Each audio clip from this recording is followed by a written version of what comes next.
Welcome to episode 48 of Last Turn. I'm Bart, and I'm joined by Evan, and it's been a while. It sure has, buddy. It's been at least a week, if not 4 times that. Yeah, you might be right. I think that constitutes a while. Yeah, but we've been busy. What have you been up to, Bart? I've been working, which is cool. I guess it's cool. I mean... I've been not playing that much Hearthstone. I've been playing a lot of Magic Arena. Magic Arena is very cool, on the other hand.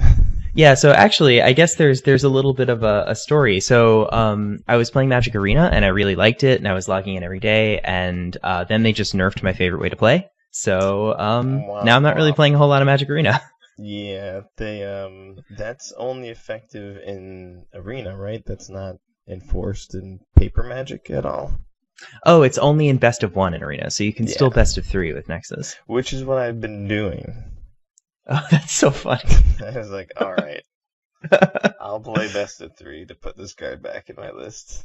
For those of you who are only partly out of the loop instead of entirely out of the loop, we're talking about the Nexus of Fate ban in best of 1 in Magic Arena. So they specifically removed this card from one of their game modes, but it's the best of 1 game mode, so it's like the most fun and accessible game mode, in my opinion. Yeah, and it's also the one that's most susceptible, I think, to a super broken card, because best of 3 you can sideboard.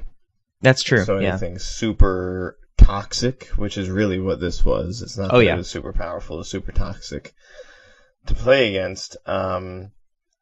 So that had to be stopped in the format where you couldn't do anything about it. And it's nice that they're paying attention to that format. They're not like pretending it's not a real format or something like that. Best of 1. So I really appreciate that they made that decision, even if I was really enjoying playing Nexus of Fate in best of 1. Oh yeah, same here. So that's actually a really interesting point that's relevant to Hearthstone. So yes, it's a real format and they're paying attention to it because it is most of the traffic in Magic Arena.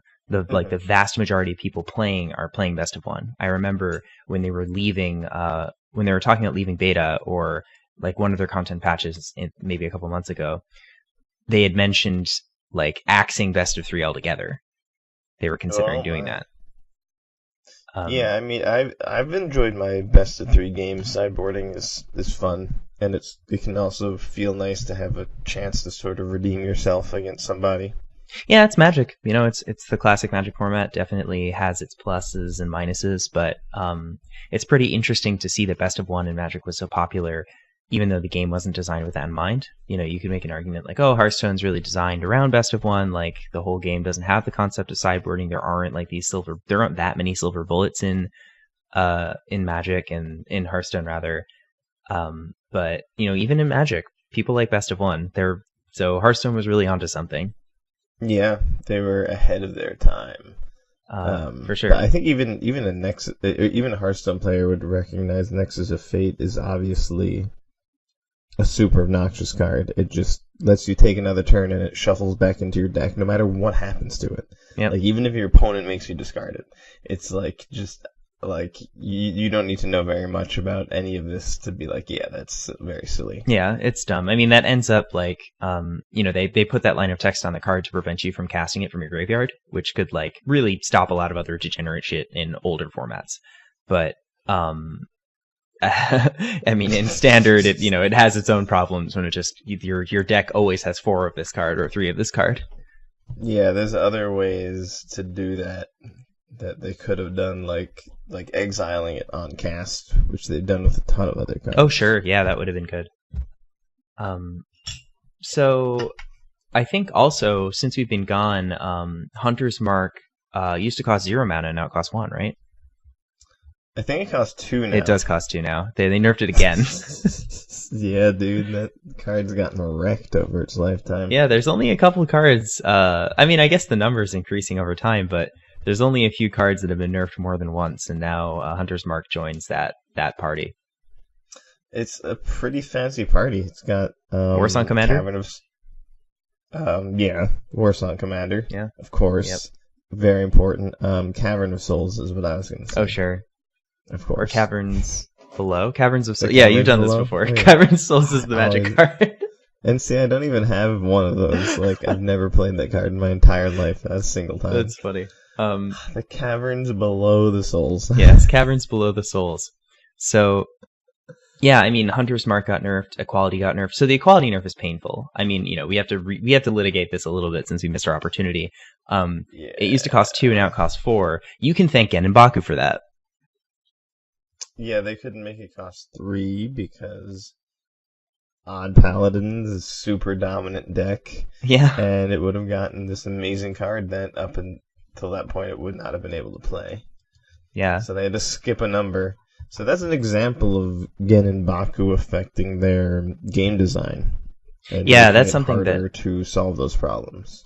That's something I think we should discuss at length, you know, coming up. Yeah. Those of you who follow Hearthstone news know that Genn and Baku are being rotated early in the new year, which is crazy for a whole lot of reasons. But, yeah, I mean, I think you're right on the nose. Like, they have such a huge effect on design space, and it's obvious, it's palpable in their balance changes and in the cards they're releasing, and like, it's frustrating. Yeah, there's like Giggling Inventor probably could have been 6, but they didn't want it to be in like even Paladin or even Shaman. That actually would have been pretty gross, probably. Yeah, I mean, even Flame Tongue Totem getting nerfed might have just been because of even Shaman, but that was also mostly a problem in Wild, so it's okay. Yeah, that card is very good, and, you know, often undercosted, but something you had to work for, which usually seemed like it made it okay, but apparently not. No, I mean, you know, every time there's these big, you know, earth-shattering nerfs, Shaman has to lose a card. So, you know, Hex got hit, and now it's Flame Tongue Totems. What's next? Maybe Lightning Bolt? I was about to say Lightning Bolt is going to have Overload 6. Yeah, that makes sense. I think that's like probably good enough. Really, they'll just make it cost 2, right? Like, that's just, they did that with Overload 1. They did that they did that to Cold Blood. It now costs 2. Hunter's Mark went from 1 to 2. They like making Dark Pact used to cost 1, now it costs 2. Right? Or no? Yeah. I mean, am I making that up? No, Dark Pact costs 1. It just... Yeah, that one stayed at 1. Yeah. Okay, so that's an example of them not doing it, but they like doing that. No, yeah, that makes sense. It's like, you know, 1 and 2 are 2 is twice 1. Very good, know? Bart. It's like, thank you. This podcast is so informative, and they actually did a nerf that we both talked about and agreed on, like, has a lot of merit to it, which is pumping the cost of Emerald Spellstone up, because we talked about that a while ago. This big source of Hunter's like kind of dominance, because it was taking up a huge amount of the metagame. It was winning a lot, and a lot of the ways that you spell Hunter and just like a couple other like mid-range Hunter decks. There were a bunch of different ones were playing secrets, and to Emerald Spellstone for sure, because it was just such a good deal, and it really like we talked about how the upgrades are pretty undercosted, and like overall it's pretty undercosted compared to all the other spellstones. Pretty much every other spellstone kind of is not good without a single upgrade, except this one, which gives you 6 power and 6 health. It used to be 5 mana. So, and then it just got ridiculous from there. Yeah, right. You know, even one upgrade made you... That's a huge swing. For 5 mana, getting 9 power, 9 health on the board is a lot. Yeah, you just play one secret. Like, that's so easy. So, yeah, I mean, Hunter got hit the hardest of everybody. And it's still the most popular class. I mean, it's doing a lot of different really strong things. Like, Master's Call is proving to be very strong. That's true. Cube Hunter is still good. It's got access to a lot of strategies right now, and Rexar, which is leaving in the rotation. You know, the Death Knights are going. I'm sure we can go into detail about greatest hits in the rotation in some future episode, but for sure, you know, Rexar is one of those cards that we've said this before, has just gotten so much better since it came out between Russian Lifesteal. well, lifesteal was around, but more lifesteal cards being released that are like decent and like scale hide, and coupled with rush, because like rush on a minion that you kind of build yourself is very potent. Extremely. They added, like, because you're only looking at things that cost 5 or less for the combining stuff, like, as they add both fat, clunky beasts and cheaper ones, you're only getting the cheaper ones for the most part. So you wind up with, as time passed, the pool became very good. Yeah, it's really something. And yeah, just the percentage of rush exclusively increased. Yeah, and that's really huge. So that's interesting. Didn't they mention that they weren't going to add new beasts initially to Rexar's pool? Wasn't that like a thing they talked about? People complained about it. Yeah, which, I mean, it would have been weird. Yeah, I mean, it would have. It's interesting because it had like huge gameplay implications, and I agree with you. I think it would have been weird as well because it's just no other card like that works like that. Yeah, but like Pilot and Shredder definitely got new minions as they came out. Yeah, I mean, hydrologists can discover like new secrets. Yeah, it's just whenever something is looking at a pool of a specific type of cards, that pool gets updated as new cards are released. That's always how it works. But Rexar did not get nerfed. Yeah, I mean, yeah, it's interesting. I feel like the Death Knights were relatively safe from nerfs, like, period.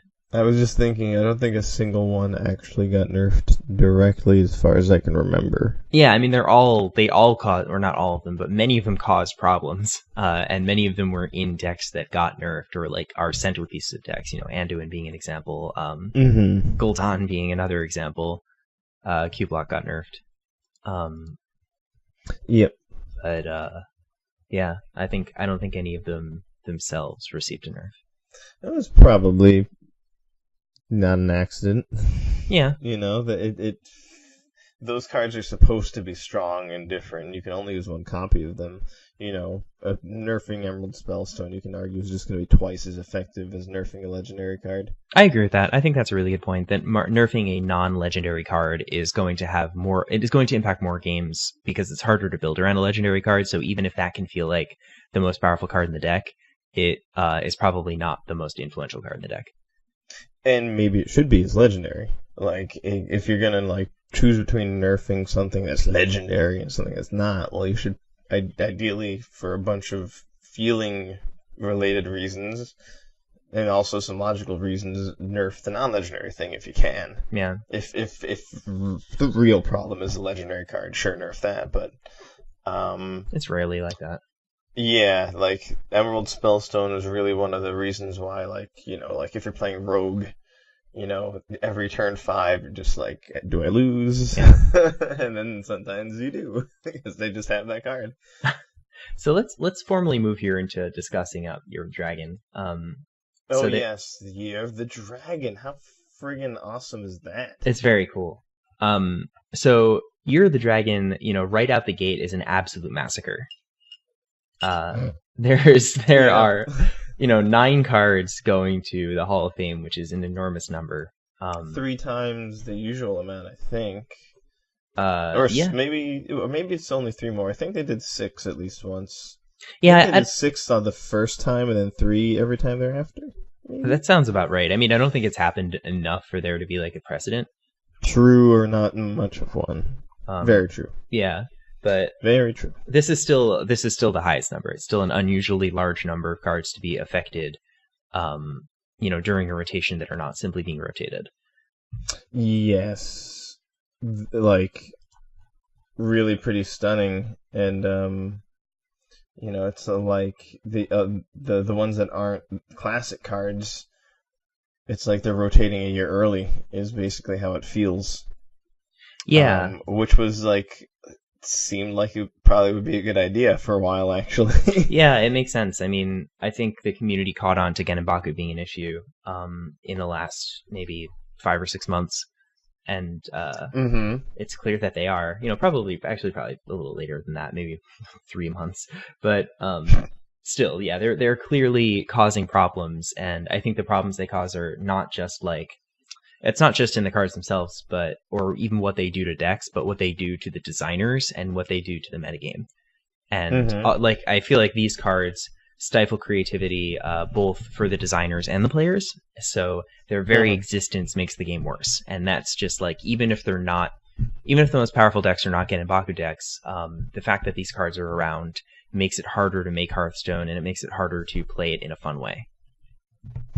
Yeah, that's one of the things that when you have a moment, you're like, wait a minute, this is making everybody's job harder. Yeah. You know, it is when you really realize that it's surprising it's taken this long. Yeah. But on the other hand, like, I think it's deceptive because, like, there's like a saying, isn't like Mark Rosewater or something, you know, limitations breed creativity, something like that. I don't know who said it, but having Genn and Baku around theoretically should just increase creativity and allow you to make more decks than if they weren't. Like, 2 more cards that do unique things or not. Like, it seems like that should breed more creativity. So it's tricky, but I think that part of the problem is how strong the effects are and how consistent they are. Yeah, I think that I agree with that. So they're super consistent. They happen every game.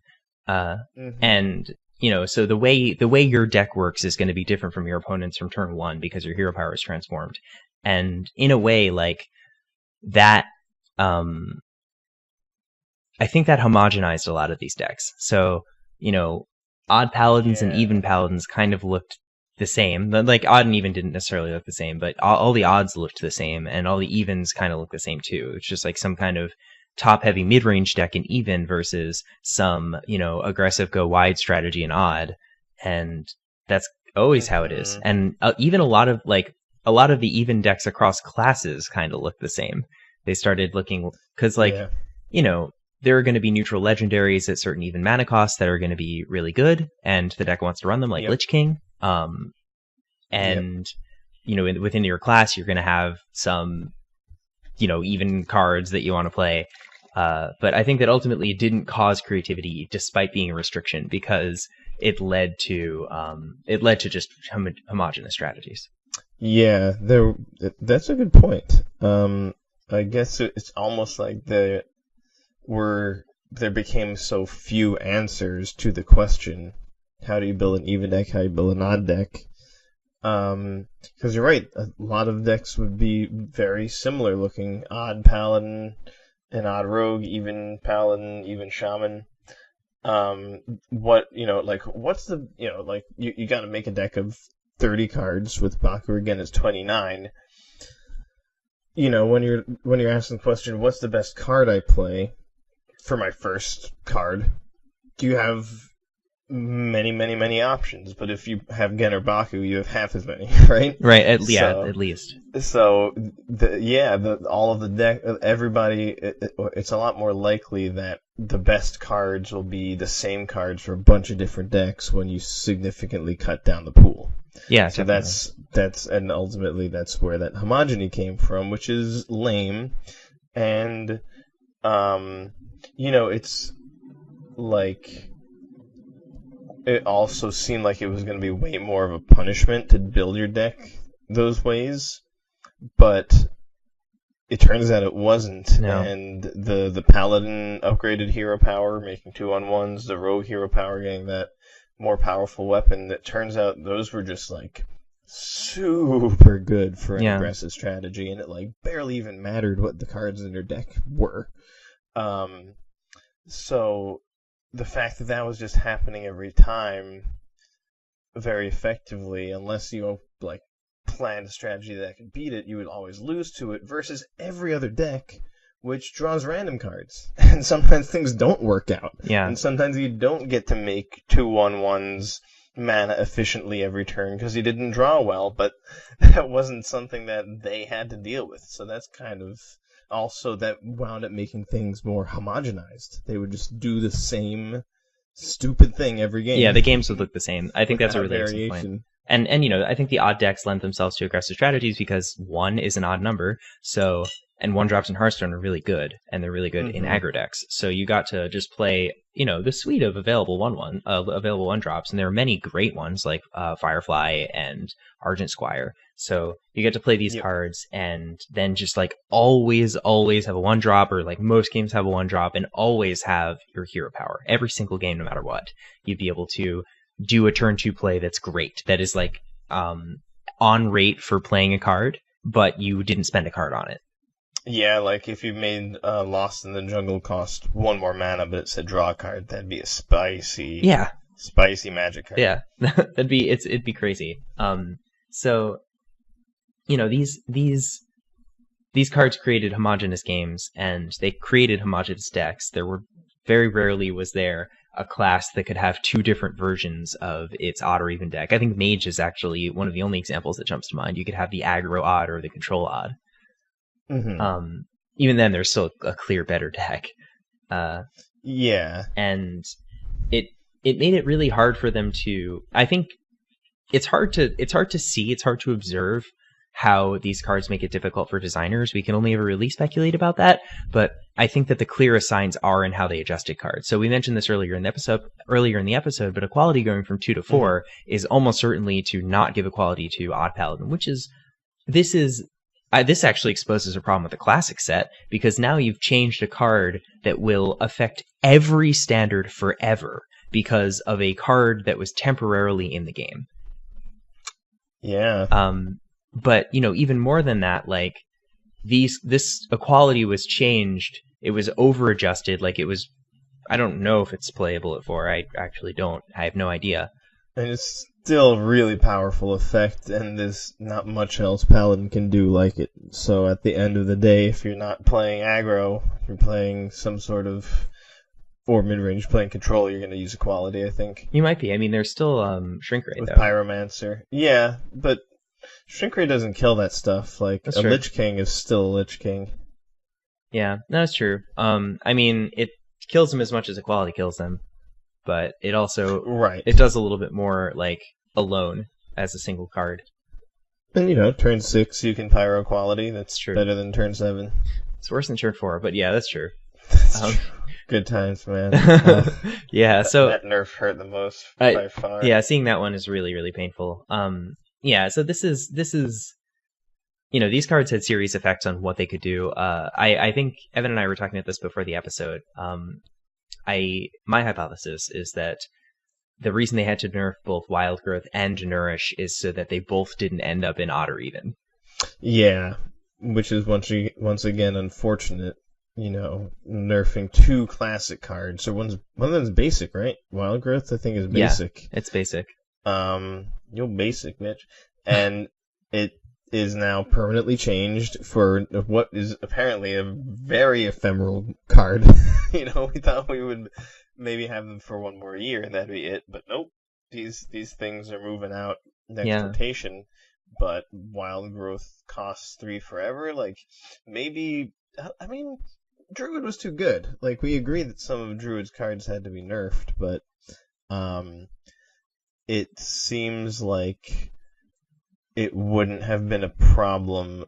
Like nerfing, they were both really important. So nerfing one of them would probably have been fine, except then Baku or Genn shows up. Whichever one you pick, damned if you do, damned if you don't.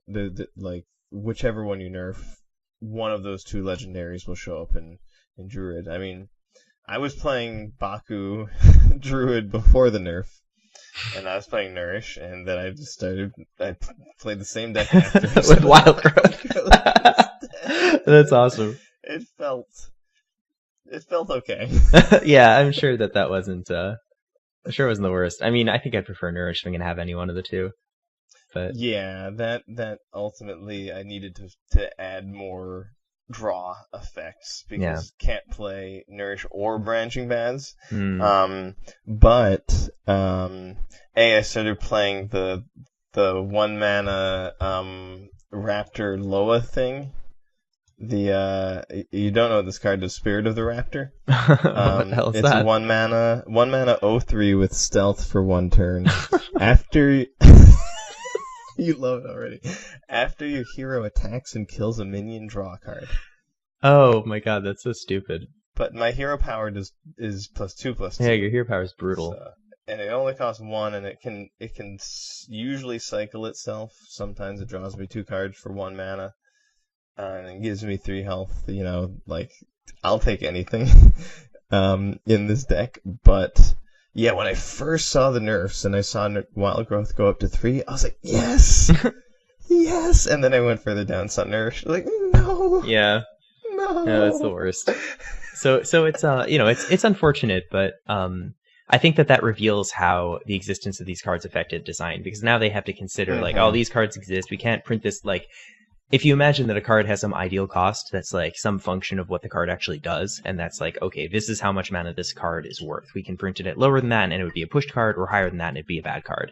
Like this, the fact that Genn and Baku exists add this extra layer where like maybe the card's ideal cost is 4, but there's a dominant, maybe it's a class card, and there's a dominant even deck in that class, or there's a very good even deck in that class, and you'd be afraid to push it over the edge. You can't print this card at 4 now, you have to print it at 5. And why did you do that? You did that just because there's this stupid odd and even mechanic that exists. And that's it. Yeah. So you made a card that is like possibly a playable card, possibly, something that a new card that people could enjoy, and you had to make it not playable because of these other cards. And like, that's not fun for anyone. No one likes that. People like good cards to come out, and the designers like to give people good cards. Yeah, it's a bummer. So it makes perfect sense that Baku and Genn are leaving. I think it's really good. I think that, their presence has underscored some of the problems with having a basic and classic set, and I think we can maybe do another episode on that at some point. But along with them, I was wondering what they would do. Actually, the day they talked about this, I was wondering about it in the morning, what they would do with like Myr, Spark Eel, and Black Cat, and those are also getting the axe. Yeah, they definitely weren't causing problems on their own, but kind of makes sense. Just put this problem behind us. Yeah, it also makes sense from like the perspective of not hurting your players too much. These cards are probably never going to get played unless like in standard without Genn and Baku. Like, there's just no reason to play any of them. Yeah, they're none of them are big enough payoff. But like, people might have spent dust on Glitter Moth for some reason, or like Myr, Spark Eel more realistically. So giving the players dust back for those cards makes sense, and like taking them out of the pool probably doesn't affect many people at all. The fractions of percents. Yeah, Merc Spark Eel was really good in even Shaman, but that's about it. Yeah, I mean, that card was awesome. Black Cat was good in the decks that it saw play. Yeah. And like at the beginning, Baku and Genn just seemed fun, and like Odd Warrior is pretty cool. And like that was never overpowered. Like Warrior just got to be a deck for a while. But yeah, it was just it was a little bit like Reno. I think that was a comparison that we almost certainly drew, which is like it gives you a payoff for a deck building constraint. There are important differences between these and Reno. I think the biggest is that these will affect every single game, whereas Reno usually will not. Consistency is huge. When you make a Reno deck, you have a less consistent deck. When you make a Baku or Genn deck, you have a far more consistent deck. It's true. And so like quests are another card you have every time, except you have one less card every time too. That's true. That's one of the suggestions I heard as a nerf to solve this problem was by Control the Board. Shout out, and he suggested that Genn or Baku just start new opening hand every game. Well, that's really interesting. Oh, and if they don't, like, you don't get the effect. No, just every game you do get the buff, but every game Genn or Baku is in your opening hand. Well, I mean, you can mulligan the quest, right? Oh, yeah, then I guess that. Yeah, so it'd be like if they're in your opening hand when the game starts, you get the effect. Something like that, yeah. Yeah, or like when you draw them, you get the effect or something. But the idea is that it would cost you a card. Right. Which is I kind of like, because I think something like Control Warrior could actually kind of get away with that. But then things like even Paladin would be hurt a lot more, but I still think ultimately Odd. even Paladin, or Odd Paladin rather, Odd Paladin would still just be obnoxious, and Odd Rogue would still just be obnoxious. Yeah. And just play a 7/8 on turn 9. Right. So if it ever got to that turn. It's I mean, I like this solution a lot. I think that this is just, there's no reason to play with fire with these cards. Just get rid of them. I mean, they've played with fire before with like the quest, the rogue quest, but like, in a way, it's hard to see this happen because, I mean, you have this hindsight now where you can see the equality changes and you can see the nourish and wild growth change and think like, okay, this affected design. How many cards could have looked different that came out in new sets since Genn and Baku released, but did not? They looked the way they did because of Genn and Baku. Like, how much have these cards affected us? How we will continue to feel the effects of these cards for the next year. Yeah, all 3 of these past sets were affected by them. And that in a way is a little painful. You know, it's ultimately fine because they're going to give us new cards and they're going to be cool and like they're pretty good at working with what they have, and like even if they did affect some of the cards that came out already, that doesn't mean that they're going to be unplayable or like a certain set of them are going to be playable. So it's like it's fine ultimately, but it's sad to see that it's sad to see that these probably had a really big effect. Also, a whole mechanic just disappeared. Like, this was part of a mechanic of a set, and they supported that mechanic in subsequent sets, and like a lot of that stuff is going to become moot with this rotation, and that's it's really big of them to do this, to remove that. Yeah, I think we're all thankful of that. It is a little bitter, to say goodbye to, some whole thing they designed, but I think I think fortunately, people have also been feeling like this is a good idea. I think so. I think that Blizzard was like, okay, like, not only does it seem to be causing our designers problems and seems to be causing a problem for the game, the people are also saying the same thing. So let's just do this now. Yeah, I think that I agree. Idea.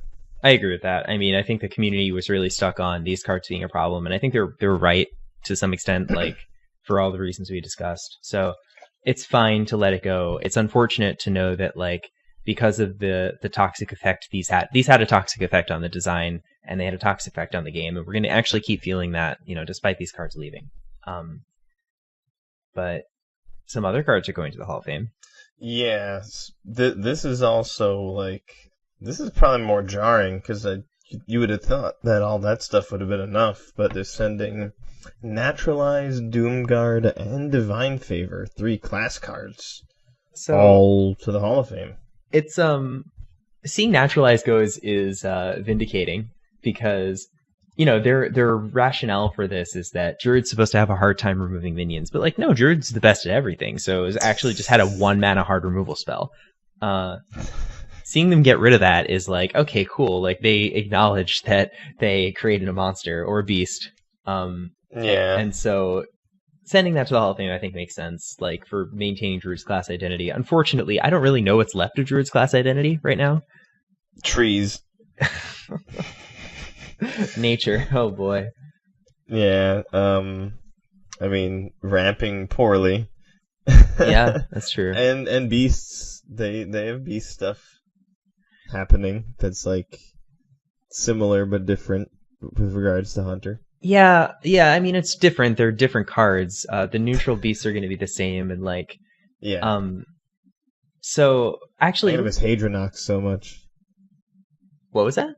I'm gonna miss Hadronox so much. Yeah. I mean it's okay because Hadronox is leaving. I mean if Naturalized was leaving and Hadronox was not, I'd be more sad.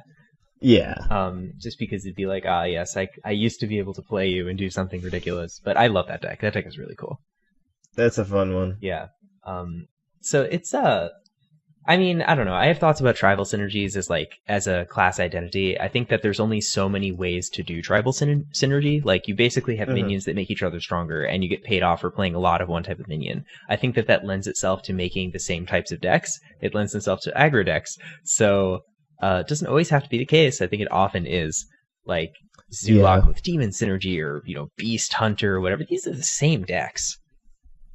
Yeah, I mean, the payoffs can be wildly different to make them feel different, but yeah, making something tribal that is, like, control-y is, like, classically very difficult. I think it's usually failed in, like, Magic. Like, probably one of the most successful examples would be maybe some of the dragon stuff that came out of Khans of Tarkir. Oh, interesting, yeah, because then you have a slower deck that plays, like, hefty cards. Yeah, and, like... Fairies, maybe. But even that's kind of aggressive. Yeah, that's, like... But that's a really good example. That's probably the closest they've ever really gotten. Yeah, I think so. To a control tribal deck. Yep. And however close that came is pretty remarkable to me. Yeah. So that's I agree with that, because I mean they made an aggro control deck, and it's a really fun archetype. I like playing decks like that. Yeah, fairies is rough. Oh yeah, I mean especially back in like with all of those cards back when that was in standard, because there were some real winners there, and Cryptic Command, right? Bitter Blossom, Cryptic Command, yeah. These are modern playable cards. These are nasty stuff. Yeah, that's brutal. So but I want to say that because like having a tribal synergy as a class identity or as a class mechanic doesn't give me a lot of hope, because it's I mean, yeah, they could design it in a fun way and make it do cool stuff, but like it's still just a tribal synergy. Like when Ixalan came out, the recent Magic set that was all based around tribe stuff, at least in original Ixalan, the limited format was pretty bad, and partly it was pretty bad because all the colors played the same. Yeah. So, that is its own design problem. That had its own design flaws. So this is a completely different situation. It's not to say it'll fully translate, but that is they're working uphill. There's your hero's attack doing things equal to your hero's attack and Gonk the Raptor. That's something. Yeah, that's cool. I mean, that's like definitely a meme kind of thing, but who knows? We've seen meme decks become real decks. So I've seen people get killed by Gonk. It's there's a combo. It's very silly. Yeah, I think we talked about that in a previous episode. Yeah, you just have to duplicate the Gonk, and for every one of their minions you attack, you'll get an extra attack on their face. Right. Oh, right. So you give yourself a bunch of attack with Pounce and Claw. If they don't have minions, you just play Leroy Jenkins. Yeah, it works. Oh, that's cool. I was just wondering, like, you have to probably have a way to give them minions. That makes sense. It's pretty schniggly. Yeah, that is. That's silly. So you can also attack them with Leroy. Yeah, Leroy does damage. Yeah, so Naturalize is going. I don't know, good riddance. Yeah, it was, like, cool. Like, the idea is that Druid, it was like some classes get cards that shore up their weaknesses, is why that card existed. But I guess if it does too good of a job, then it shouldn't even be there. Oh, yeah, definitely. And I think Naturalize is an example of it doing too good of a job of shoring up the weaknesses. Yeah, it's a little bit it's a really strong card. I mean, yeah, they're drawing two, but like depending on the deck, that doesn't matter. It's also just hard removal for one. You basically don't have to take a turn off to kill their biggest problem. So if they're looking for a payoff by playing something and hoping for it to stick, like Malagos, and 1 mana for killing 1 mana and giving them 2 cards to kill their Malagos is a sweet deal in a lot of cases. Yeah, giving Druid a 1 mana way to stop the kind of stuff that's supposed to be good against them is a little, maybe inappropriate. Yeah, it's dumb. I also think Hall of Fame cards don't show up in Arena, right? I do not think so. Yeah, that's really good. So, Naturalize was also an amazing card in Arena. Naturally.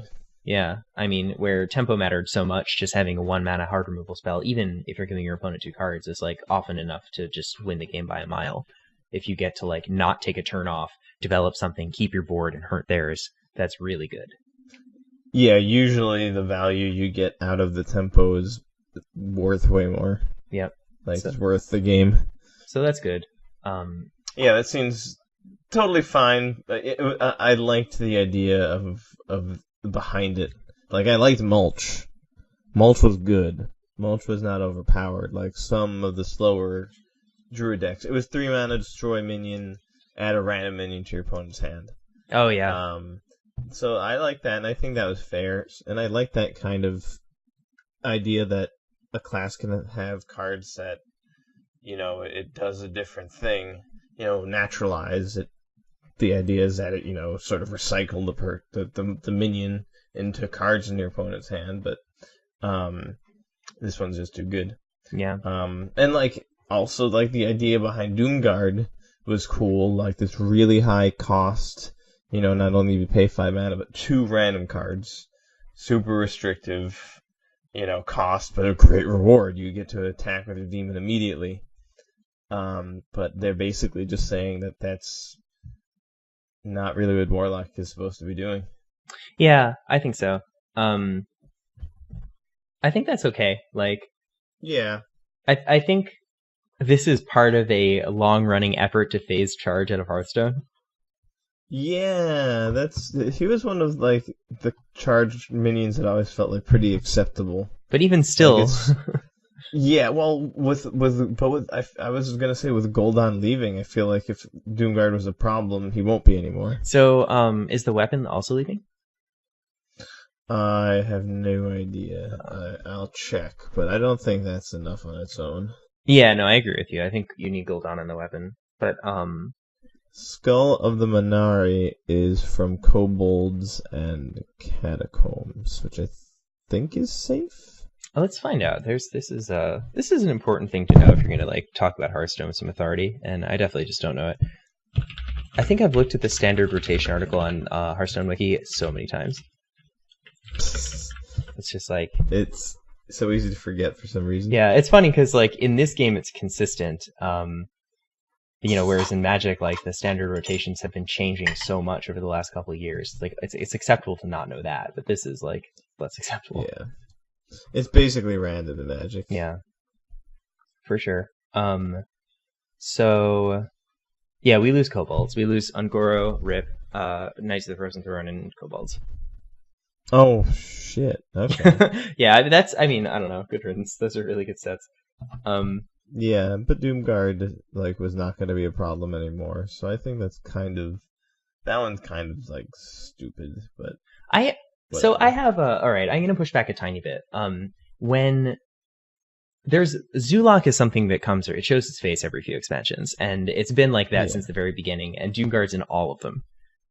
That's true. So I think it's that's okay. They seem to not hate Warlock having some aggro deck, and I actually think that's pretty cool to have a mage class with an aggro deck. That's really neat. You can do it in different ways. Discard Zoo is a cool deck. It was in the past. Demon Zoo is cool. And these play different from each other, but that again limits design space. So now you can't print. You'd have a hard time printing cheap minions that are on tribe for Warlock that maybe don't do something aggro, because Doomguard can come around and turn them into aggro cards. Yeah, that's true. Also, it drives against the hero power of Warlock a little bit. Discarding 2 cards is huge. But Warlock, a Zulok deck, that can just dump its whole hand before turn 5 can totally mitigate that. And Warlock itself can kind of just draw back the cards. So it's I feel I agree that this is probably not going to be duplicated 5 times and killing anyone without Gul'dan around, and certainly not without the weapon around. But I still or Cube. Yeah, we're not seeing that flavor of it anymore. But it's still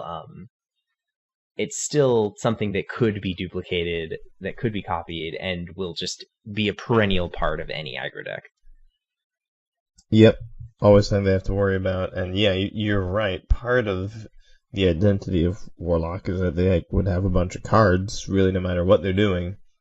So the Doomguard battle cry would be a detriment. But if you just make sure you're playing aggro with a bunch of 1 mana, the most annoying 1 mana and 2 mana minions that are legal, that are mostly neutrals, you can play Doomguard with no cost. Yeah. and then you're just playing like why does my opponent get a 5/7 charge? That's Right. not fair. Yeah, 5 mana, that's stupid. So, yeah, it is like a little ridiculous, and they can also be really unfun. Like you can be in a position if I play Doomguard here and I discard the wrong cards, I lose, and if I discard the right cards, I win. Here we go, and then you discard the wrong cards, and it sucks.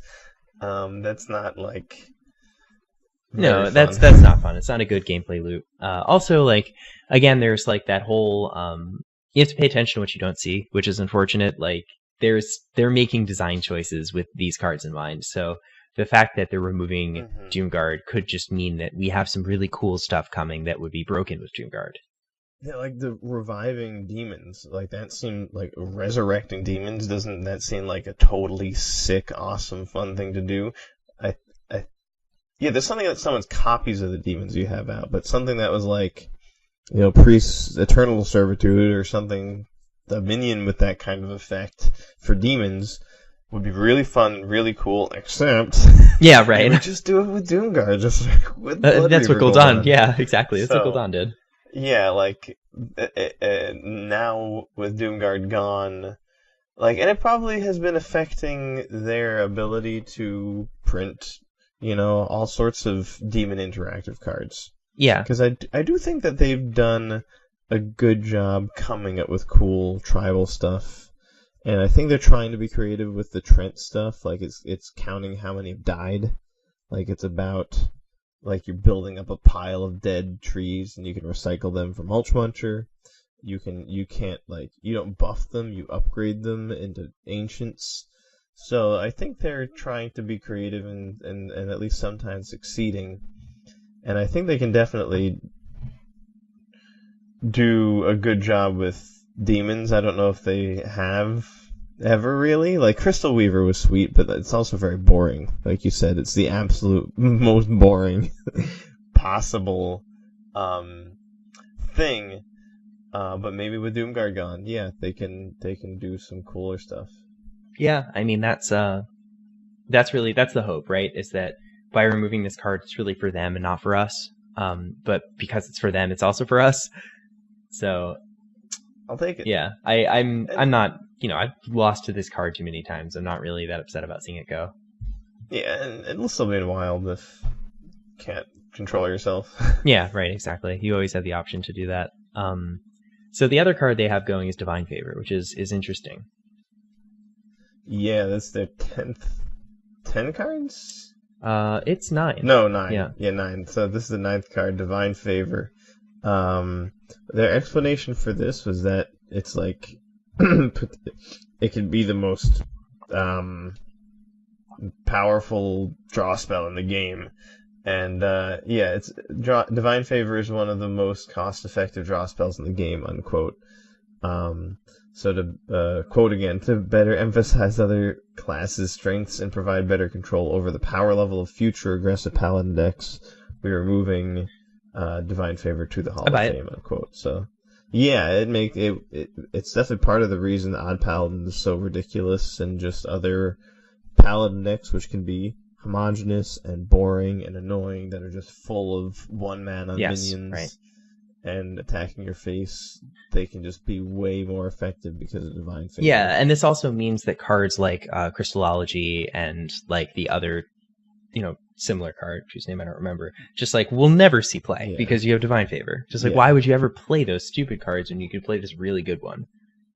Or at least assuming you're playing an aggressive deck. Yes, right, of course. But like those cards could be interesting aggressive support and have some like really cool synergies, but because of Divine Favor, they have to nobody will pay attention to them because you have Divine Favor. Yeah, and then at that point you're like, well, I definitely should play Divine Favor actually. Okay, so now I need to cut some of my 3-drops for 1-drop so I can use Divine Favor better. Like very often it would come down to making Divine Favor better, and that sucks. Yeah. And then like, is that even make sense in Paladin? Like, is Paladin like the aggro class? Like, why does, like, I could understand that kind of card where like there's like a 1/3 mech for 4 mana. Jeeves kind of did that. Like at the end of your turn, at the start of your turn, everybody draws up to 3. So, if you spent all your cards and your opponent didn't, it's really good for you, which is exactly what Divine Favor does. But it was a neutral card, and it was, clunky and 4 mana. And symmetrical, and Yeah, and symmetrical can help your opponent, so, why is Paladin getting that effect also? Paladin is not the aggro class. Yeah, but I mean, it kind of de facto was. Since Un'Goro, we were seeing these really crazy... I mean, even before Un'Goro, there's aggro Paladin going way back to, TGT.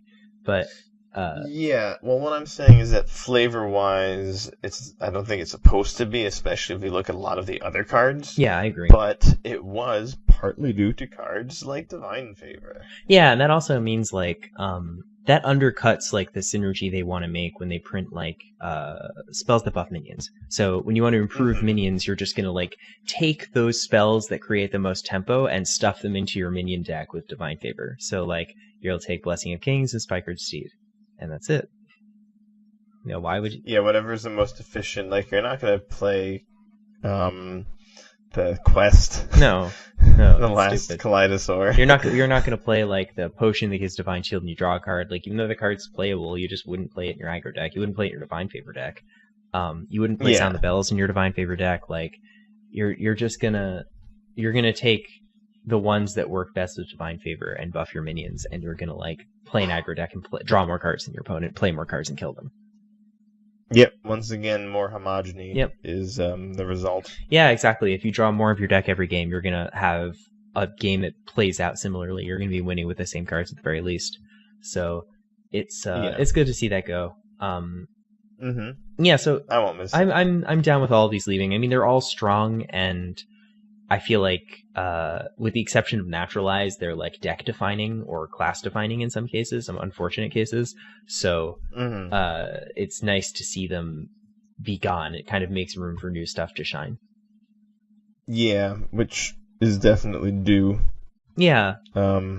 I'm always excited for the the new stuff that comes at rotation time. Yeah, it's I mean, I do want to do a full episode on the classic set altogether. I still feel like this, the Hall of Fame is seeing a partial classic set rotation. We're always really excited because we get to see the old stuff pushed out, but maybe there just shouldn't be old stuff.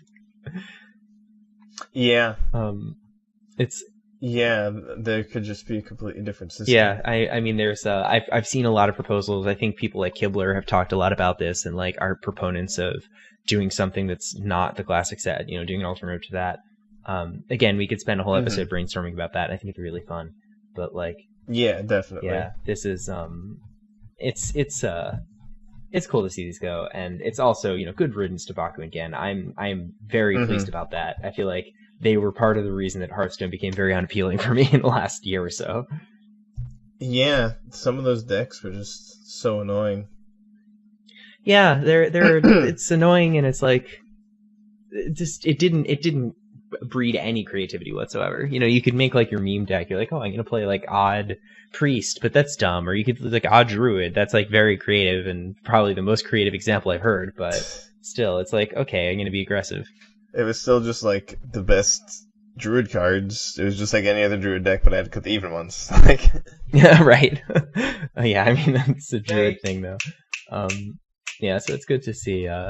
It's good to see some change. I like how they're shaking things up with this set of changes. And there's some other stuff too, right? There's actually a ton of stuff. When I stopped and looked at this, I was whoa. I mean, they're adding 25 ranks for one. When you first begin the game, you start at 50, which is a chicken. And you can be at 47, you're an acorn. At 39, you're starfish. At 32, you're a cute little lion. 31 is an adorable little dragon. And then finally, at 25, you'll become Angry Chicken, and then you join the ranks of humans. Yeah, sure. But so those from 50 to 16, they're all going to be 3-star ranks, and you can't lose ranks for I think any of them except maybe 20 to 16. But they basically, I think they're just trying to reduce the amount of like people like logging into Hearthstone the first time and just playing against Odd Paladin and even Shaman and just playing against a bunch of meta decks. If there's there's a set of 25 extra ranks that you only play through once, I think that's cool. Like you'll once you go up to rank 37, you'll never be below 37 again. Yeah, it seems like a good idea.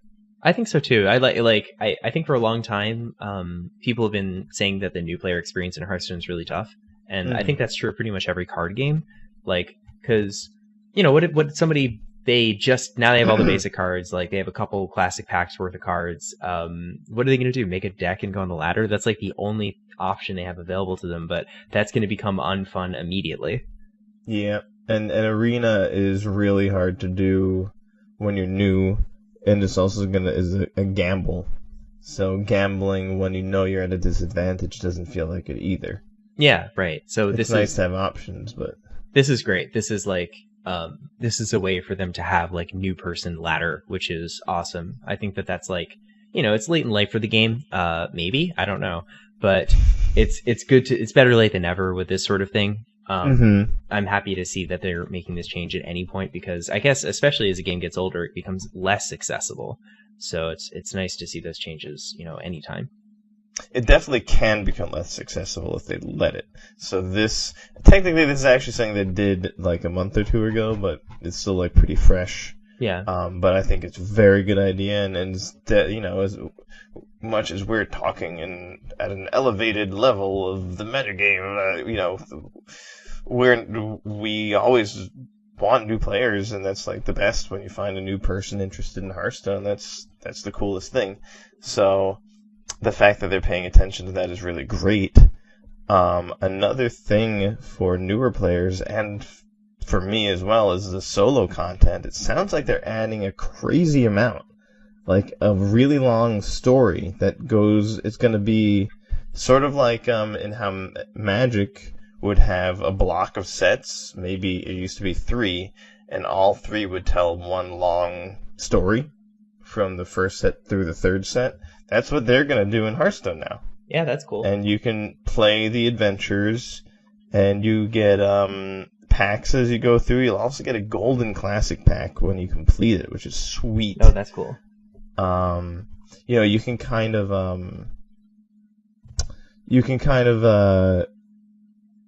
strategize that using what is it? There's like a factor, but the odds that you get a legendary increases every time you open a pack that doesn't have a legendary in it. Oh, the pity timer. Yeah, the pity timer. So you can use the pity timer to your advantage, and when you haven't opened a legendary in a really long time, crack your golden pack.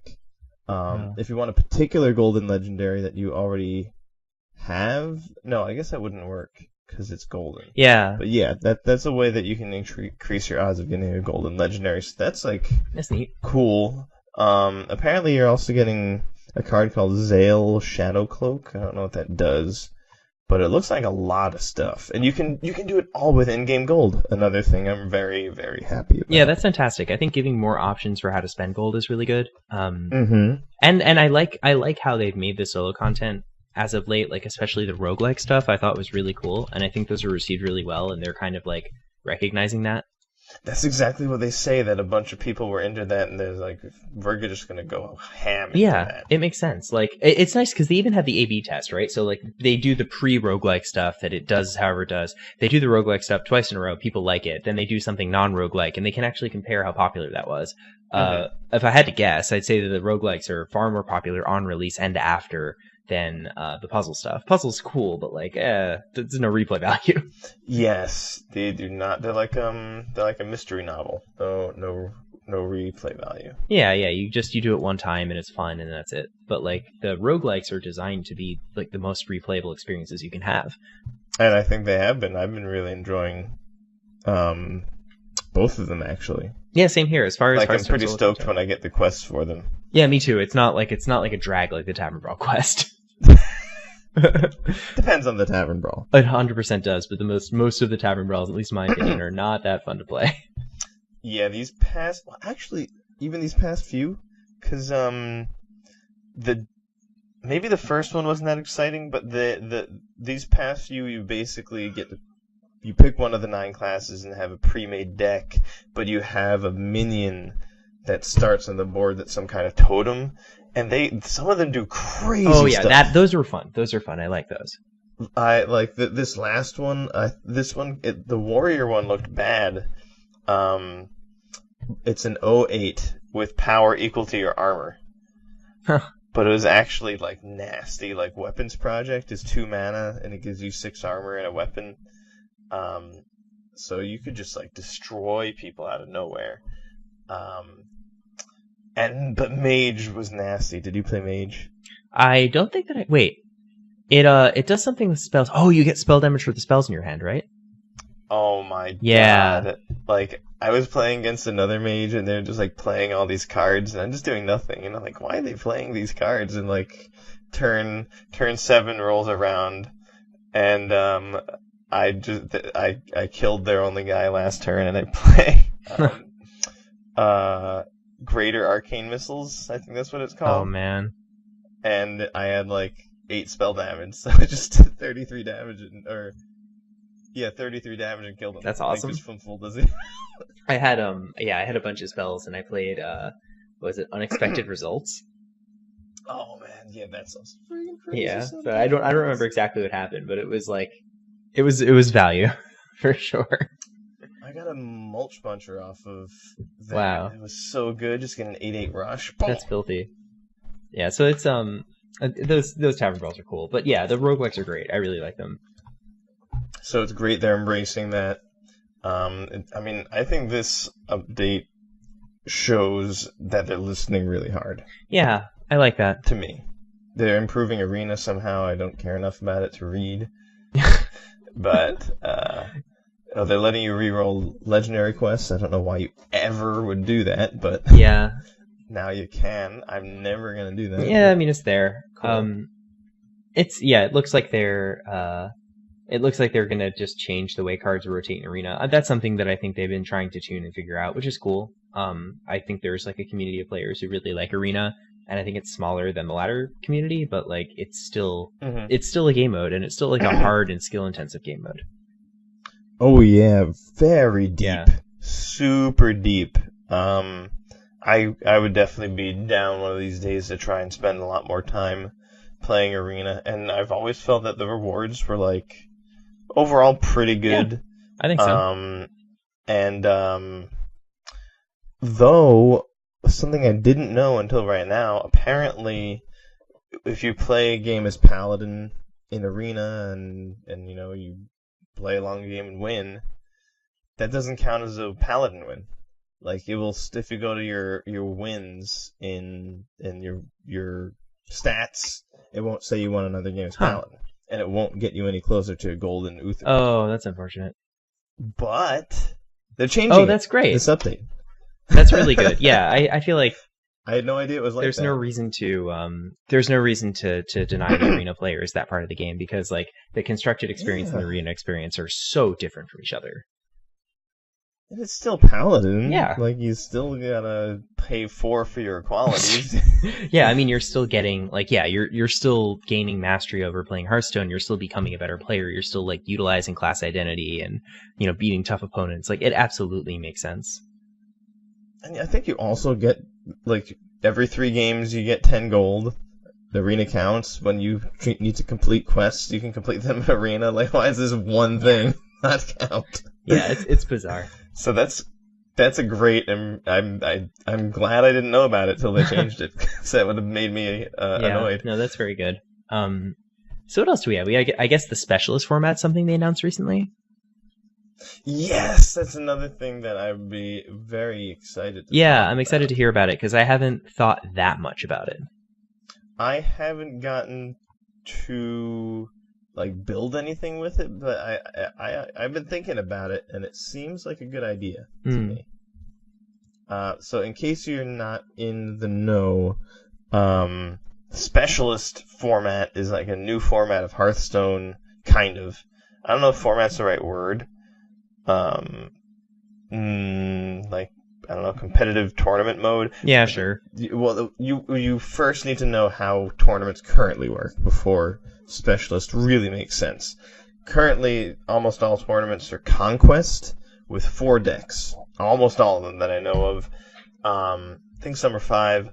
And there's many other ways, but the point is people didn't feel like if you were going to have a tournament where people show up and play each other in Hearthstone, that it should work like Ladder, where you just play one game and that's it. That's the premise of developing a different play mode or format. So Conquest is you have to pick 4 different decks because they're going to mean 4 different classes. You have to bring 4 classes.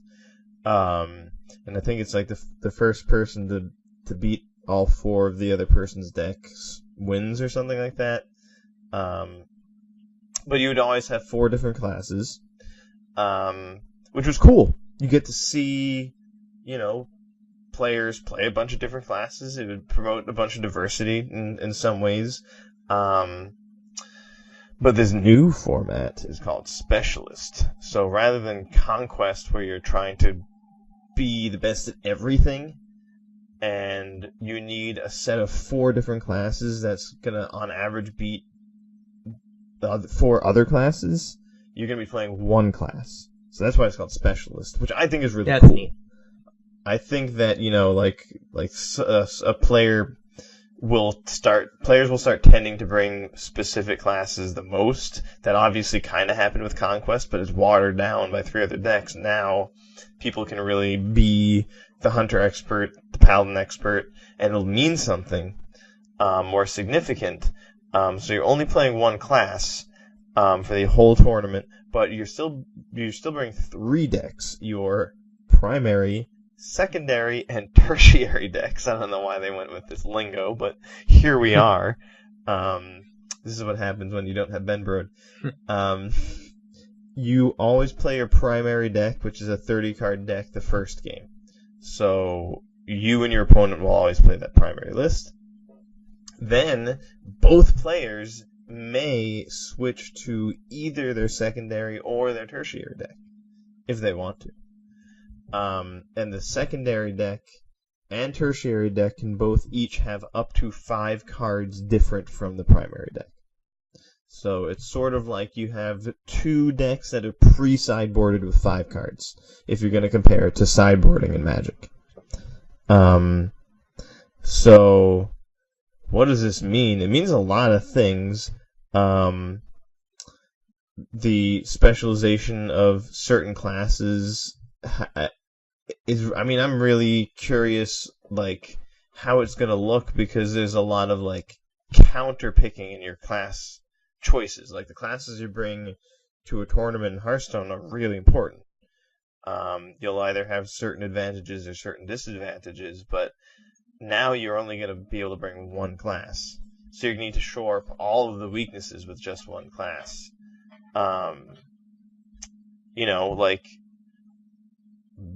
Are some classes might just be better at that than others, right? Like Druid, which does everything, might be a little bit better at having sets of two other sets of 30 that are 5 cards different that are able to beat everything, but maybe not. Yeah, it'll be. I'm really curious to see the answer. It'll be interesting to see. This is definitely a lot like Magic, and sideboarding. This is a really interesting version of that. But and we know that works. We know that it's not perfect. It has its own pros and cons, especially when compared with something like Conquest. But it's definitely something that has been done. It has precedent. I think another advantage is I actually think this makes tournaments more accessible, a lot more accessible. Yeah, you only need 1 class instead of 4. Yeah, you need 1 class. You can just jam that class on the ladder, learn all of its matchups. No, that's not going to prepare you for literally everything. There's probably going to be some tournament-specific decks, especially as a metagame becomes more mature and the best decks get locked in, you'll have people preying on that. But you only have to build 1 deck, so you only need dust for a single deck. You can prepare a little easier if you don't have a team that you can prepare with. Because in a conquest lineup, like the decks you're playing are going to be pretty different from something you take on the ladder. It's probably true. Maybe that's not true in specialist. Maybe it's going to more closely resemble what you take on the ladder, but I don't know. The primary decks maybe, but also maybe not. Yeah, right. It's hard to know what's going to happen, and that's also cool. Like just seeing it change up is cool, and like knowing that if it doesn't work, it's not like we're stuck with it. They could just change back. So I'm always, I'm in it for change. It'll be neat to see what happens. I'm looking forward to seeing the tertiary decks and the secondary decks. That's like pretty cool. Yeah, I'm glad you agree. I do think this is in a novel way different from sideboarding. I think so. And like what you do with those 5 switcheroos you can make, it could be completely warp your deck. Like I saw an Even Warlock. Like classic Even Warlock as the primary deck, and then one of the tertiary deck was Mechathon. That's awesome. So like that's cute. I like that. And like the other one just had like way more oozes or something like that, or more spell breakers. So like there's a lot, those are 2 completely different ways to answer the same question. What do I do with my 5 cards? Do I just sort of tech to beat a specific style of deck I think I might be weak to and I might face a lot of, or do I just transform my deck into a completely different thing and then like mind game them? Like you don't have to switch. Like that's a whole level I think people aren't appreciating about this, is like if you think their primary deck is like X and you have your secondary deck that's like Y and Y will beat X, then after the first game, you're like, all right, I'll use Y. Except they might switch decks too. So then maybe you shouldn't. Except then they might switch. Yeah, it's this rock paper scissor-ish mind game challenge every match, in addition to all the deck building stuff. It's really cool. I mean that existed in Conquest as well, but yes, this is true. But so then maybe we're saying we're not losing it. Yeah, right. So it's still cool. It still works in like a different way. That's neat. It'll be like, that's being able to navigate that process and like be able to handle that risk in an intelligent and sort of maximizing way is going to separate the very best players from the good players. So that'll be really neat to see. And yeah, I mean, I'm wondering whether it's going to be transformative decks or like having a primary that's kind of not the best version of any particular deck, but close enough such that it can be changed into not the best version of 2 different decks, or if it's going to be like, here's a tuned Evenlock, and here's a teched and tuned Evenlock, and here's another teched and tuned Evenlock. I think that's definitely going to be a commonly done thing at the beginning. Yeah, for sure. Absolutely. That last thing you said, and it's probably going to be effective a lot of the time, but I'm excited to see when it's not. And I'm also excited to see what that means. Like I think one thing that often you don't need to necessarily spend too much time looking at is your mana curve in a constructed deck, because like the cards you just need them for the most part. Yeah. Like I don't find myself like, well, I need to cut 4 drops from this in like constructed really. Fate. But it would be something to think about if you're going to like make a sideboarded deck. Like, well, if I can bring my average mana cost down, I'll play better against the aggressive deck. In addition to maybe bringing Acidic Swamp Ooze in or something like that. So that'll be another thing that like I think you usually don't get the luxury of looking at. But since you know that you're going to play a second and maybe third game with that class and that deck, now that's something that makes sense to think about more. Yeah, absolutely. It should be really interesting. I think it's cool. I'm looking forward to seeing some tournaments with it. Me too. I really hope that they add a way to just like do it soon, because I really want to try it. And I think there are some tournaments that are doing it, but I really hope they add like a permanent button that would allow you to play in something similar to Arena, where you gamble. Oh, like the Heroic yeah, I was gonna Tavern say Brawls, this is perfect for Heroic Tavern Brawl. But just a permanent one, like below Arena, or maybe when you click on Tavern Brawl, it's another option. I don't know where they would add it, but I would be very happy if they did that, because, that's sort of like what I get to do in Magic Arena. That's true. I sometimes constructed events feel like I have more time and feel like I want to be more competitive. Well, I was going to say that means I'll play best of 3. And other times I just, I'm also going to listen to a podcast and eat at the same time. and so then I'll play best of 1. And that is not something I can really do on Hearthstone, so it'd be cool to always have that option. I'm sure, I have a feeling they might have even said this, that for the Tavern Brawls they would do Specialist, but the Heroic Tavern Brawls. But I would like a permanent thing, please. Yeah, I mean, there's disadvantages of doing the permanent thing. Like, it could just... Having your players spread across multiple formats is not so good. It makes it harder to balance the game. It also, means that the experience is not going to be as consistent, in terms of being able to queue into stuff that you want to do. So if you had Specialist, let's imagine a scenario where you have a Specialist ladder and no one plays it, then it's actually a trap in the client. So you might be able to play it at low elo, but then if your elo gets high enough, there's just nobody that you get matched with. Yeah, it could be a flop. I guess they maybe something realistic would be they do a few Heroic Tavern Balls with it, and they're really popular, then they add it or something like that. But yeah, I mean, I'm devil's advocating, but that's absolutely something I expect to see for sure, is at least a Heroic Tavern Brawl, because I think that's the problem with Heroic Tavern Brawl, in my opinion, is that you can only log in one deck, but this is the solution to it. Yeah, you get to add 2 to that list, while still sticking to one class, which I think is really cool. But I would be okay with the Specialist format permanent thing not really having a ranking necessarily, and just giving you rewards. You basically you just start a run. If you win more, you get more for your entry fee, and if you lose 3, it's over and you get a payout. That would be hype. That'd be cool. Yeah, I think it's I think it's interesting. I mean, it's neat to see them do more stuff, and they can always, they can always pivot their game or change things or add things and remove things as they see fit. Mm-hmm. So we might see more Specialists in client in the future. Personally, I wish there was some way to do tournaments in client. I kind of understand why there's not, but it I've kind of always been interested in competitive Hearthstone play, but never wanted to go out of my way to use third-party service to do it. Right. So it's like I did a few tournaments, and it's annoying and weird. You have to send messages through the browser, okay, log in and take a screenshot of your decks to prove you're not cheating. It's right. That's a huge pain in the ass. Yeah. I've done that with the Smash ladder they have for Melee net play. Really?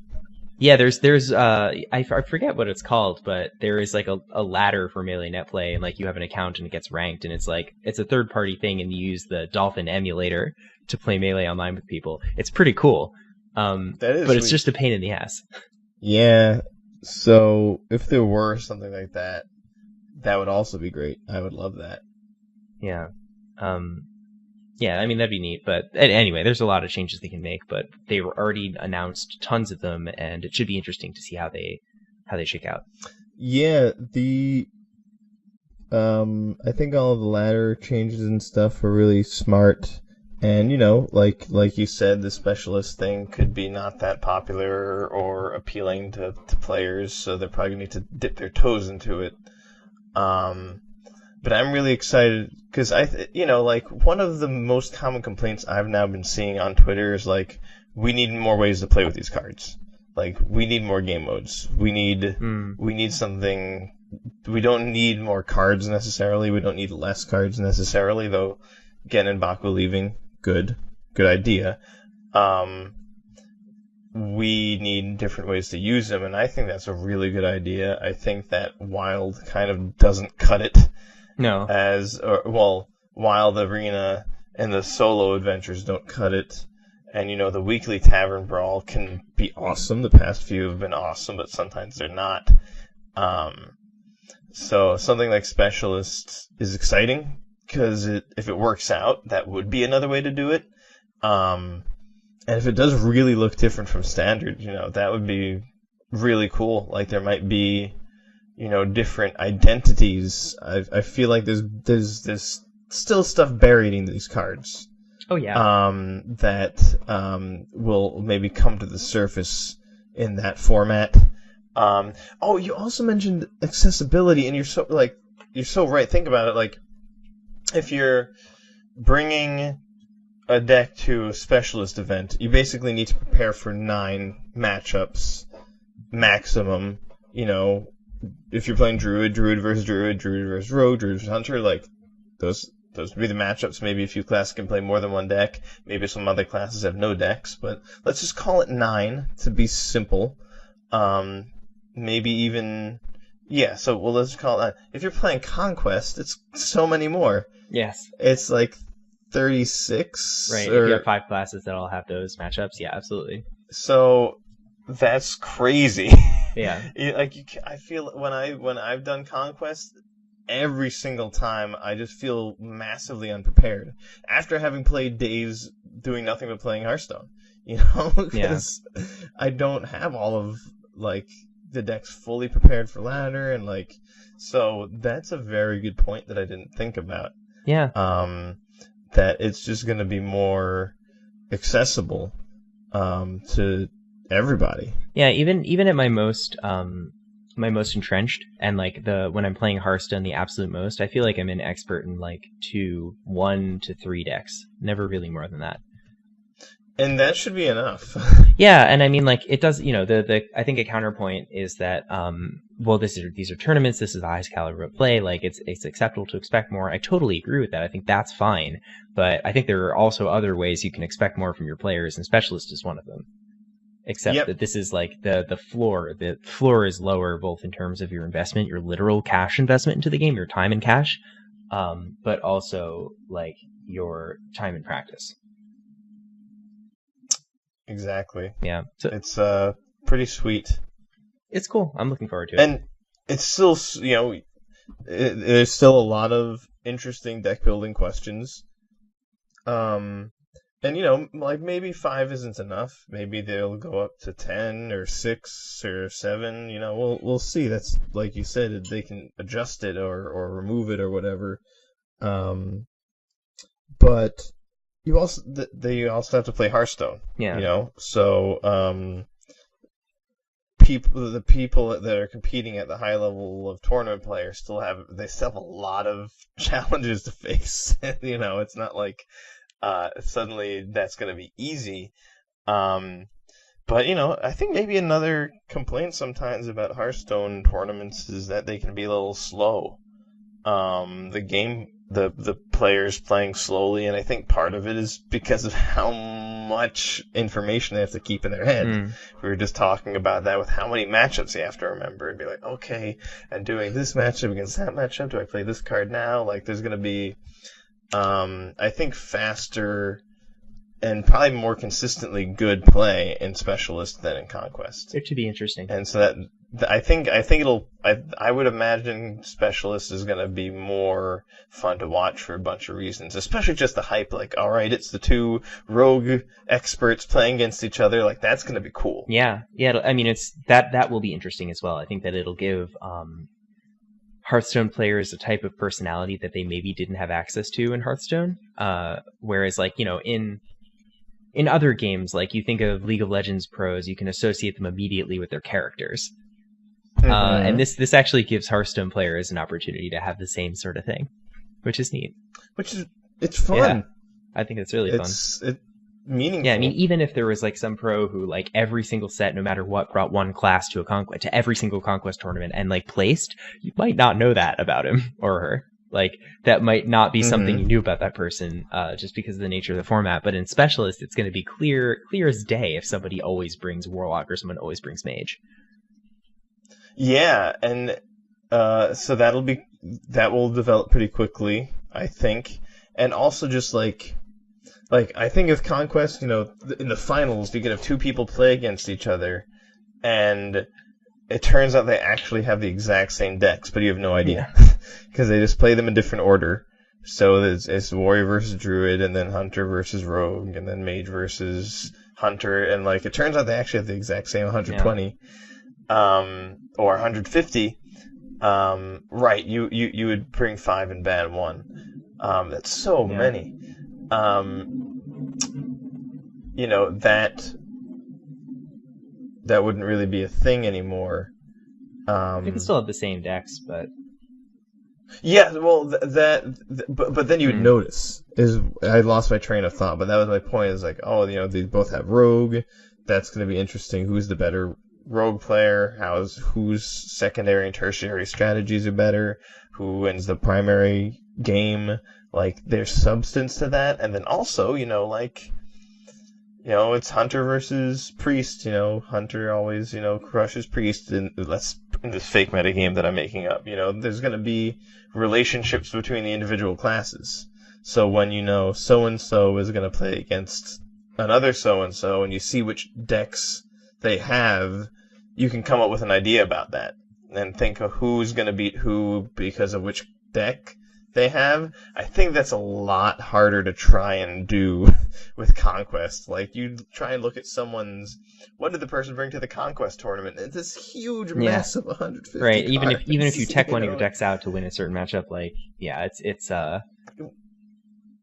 could anyone know unless they're spending 10 hours on it every day? Like, you might it's be. really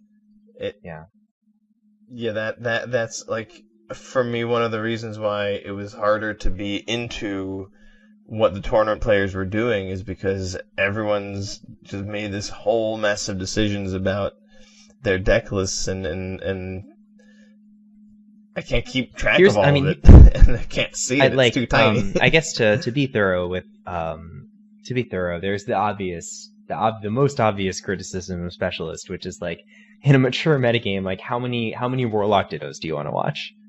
Yeah, like, so if the format's unhealthy, then there might just be a lot of the same deck. That would suck. Like imagine it was Frozen Throne era and just Druids. It's Druids. Yeah, but I think maybe that is, yeah, I don't know. Like we'll see how that works out. Like, hopefully, if one particular class does start to be really dominant, certain secondary and tertiary choices for other classes will just become very effective and start beating that. Yeah, that's what I'm hoping, is that's enough to actually balance it. And like, also, if it's a toxic metagame, you could bring your Silver Bullet as a primary and get a lot of value out of it. It's like going to a modern tournament with a known field in Magic and like pre-boarding, basically. Like, if you're playing at your local store, you know what people are playing, you can just pre-board. I have there's like a story, an article I read that always stuck with me about main deck Gainsay. Do you know what that card does? It's like counter target blue spell, right? Yeah, it's the 2-1 counter target blue spell, and he was just like walking around getting ready for the tournament, playing this blue, red, green deck with Flametongue Kavu in it. It was nasty. And he's like, everyone's playing this deck. Why am I playing like Manly? Can't you use Gainsay's main deck? And like, everyone was getting so mad at him. Oh yeah, I'm sure he got like judges called on him every round. At least once, but it worked really well. Yeah, that's awesome. So you can potentially, like you said, pre-board. Only time will tell, but I'm definitely hoping that that's how this all can play out. Yeah, absolutely. I think that about wraps it up. Yeah, we covered a lot. I mean, they just, not only were we gone for a while, but they did a lot of stuff. Yeah. I think there's like a week or two there where people were like, kind of like, what's going on? Like, these things suck. But now I think they really are doing good responding to that, and I'm very excited for all the changes. Same here. I mean, I'm always hopeful about the changes they make to this game. I think in general, over time, I've become a lot more welcoming to changes in the games that I play. So this is great. I'm really, really looking forward to everything. I think I always say that, but I really always am. So I'm trying to like undercut myself here. It'll be really cool. Yeah, they're really pushing it. So I think that they'll just surprise us once again. Yeah, I think so. They're good at what they do. Oh, If you want like a model example for good at what you do, head on over to lastturnhs.com. So good. Yeah, you can just get links to all of our content from there. All of our content's basically this podcast, but it comes in many forms, so you can listen to it on iTunes or even YouTube. We have a YouTube channel where our episodes get uploaded. You can find us on SoundCloud. That's actually where we're primarily hosted. But I think that you can also find us on places like BeyondPod and Podbean. That may or may not be true, but just head on over to, I don't remember what I did. That's like a recurring theme in my life. Head on over to lastturnhs.com and you can get at least links to some places. Or there's another handy website. You can go to google.com. That's Google. And yeah, you'll find us. That's so true. We're on Facebook and Twitter as well. You can keep track of true. What we're up to. Whenever the next set we get spoiled, we'll start adding spoilers to our website. That's another thing you can check out at lastturnhs.com. Yeah, for sure. Check us out, and we will catch you guys next turn. See you next turn, everybody.